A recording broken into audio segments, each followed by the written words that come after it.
হে everyone, আসসালামু আলাইকুম। Welcome back to my channel. ইদানিং শীতকালে হাঁসের মাংস কিন্তু আমাদের কাছে অনেক জনপ্রিয়, তাই আজকে হাঁস রান্নার রেসিপি নিয়ে হাজির হয়েছি। আমি চীনা হাঁস অনেক বেশি পছন্দ করি। গৃহস্থ বাড়ি থেকে চীনা হাঁসটা কিনে এনেছিলাম। এটার ওজন প্রায় 4 কেজির কাছাকাছি হবে। তো প্রথমে এটাকে ভালো মতো ধুয়ে কেটে পরিষ্কার করে নিব।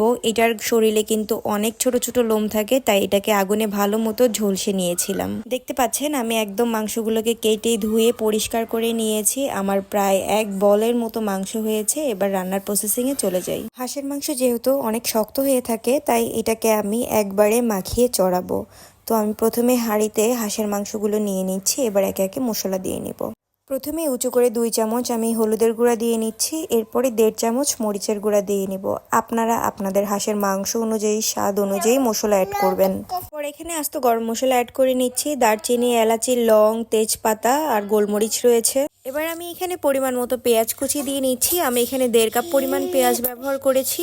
দিয়ে দিব স্বাদ মতো লবণ। 1 কাপ পরিমাণ আদা রসুন বাটা দিয়ে নিচ্ছি। এখানে রসুনের পরিমাণ কম এবং আদার পরিমাণ বেশি রেখেছি আমি। এবার এখানে 1 কাপ পরিমাণ রান্নার সয়াবিন তেল ব্যবহার করব। হাঁস থেকে কিন্তু তেল অনেকটা বের হয়ে যাবে, তাই এখানে তেলের পরিমাণ আমি কম দিচ্ছি। সব ধরনের মশলা দেওয়ার পরে এবার হাঁসটাকে মশলার সাথে খুব ভালো মতো মিশিয়ে নিতে হবে। আপনারা চাইলে এই কাজটা হাত দিয়েও করতে পারেন। আর প্রত্যেকটা মাংসের গায়ে যেন মশলাটা লাগে, ঠিক এভাবে করে আমাদের ম্যারিনেট করতে হবে। ম্যারিনেট করা হয়ে গেলে এটাকে আমি ঢাকনা দিয়ে ঢেকে হাই হিটে চুলায় বসিয়ে দিব, কোনো ধরনের পানি ছাড়া। আধা ঘন্টা হয়ে গেছে। হাঁসটা থেকে কিন্তু যথেষ্ট পরিমাণ পানি বের হয়েছে। আমি কিন্তু এখানে কোনো এক্সট্রা পানি ব্যবহার করিনি। যতটুকু পানি আপনারা দেখতে পাচ্ছেন, এটা কিন্তু পুরোটাই হাঁসের শরীর থেকে বের হয়েছে। আমি আবারও এটাকে ঢাকনা দিয়ে ঢেকে একদম মিডিয়াম টু লো হিটে বসিয়ে রাখবো হাঁসটা সেদ্ধ হওয়া পর্যন্ত, যেন এই পানিটার মধ্যেই হাঁসটা পুরো সেদ্ধ হয়ে যায়।